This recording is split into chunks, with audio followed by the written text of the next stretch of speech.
Hello friends, मोर channel B positive आसामলৈ আপোনালোক সকলোকে স্বাগতম।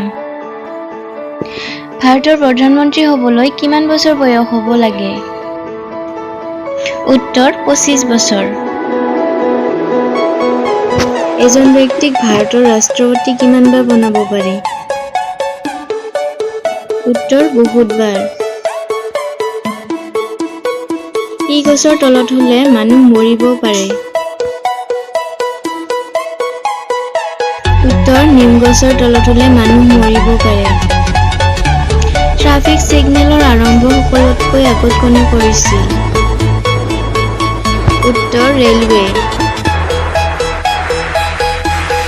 পৃথিৱীৰ সকলোতকৈ বেছি আকাশৰ বিজুলী ক'ত পৰে? উত্তৰ আফ্ৰিকাৰ কংগোত। ৰাষ্ট্ৰপতি সংসদত কিমান সদস্য মনোনীত কৰা হয়? উত্তৰ 14 জন। কোন চনত প্লুটক গ্ৰহৰ শ্ৰেণীৰ পৰা বাহিৰ কৰা হৈছে? উত্তৰ 206 চনত।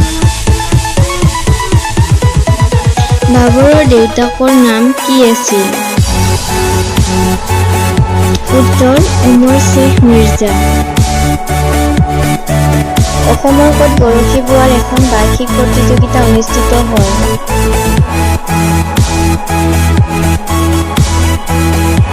উত্তৰ জিয়া ভৰলী। ক্ৰিকেটৰ মক্কা বুলি কোনটো স্থানত জনা যায়? উত্তৰ লৰ্ড। ভিডিঅ'টো চাই যদি ভাল লাগিছে তেতিয়াহ'লে লাইক কৰিব, ছাবস্ক্ৰাইব কৰিব আৰু শ্বেয়াৰ কৰিব। ধন্যবাদ।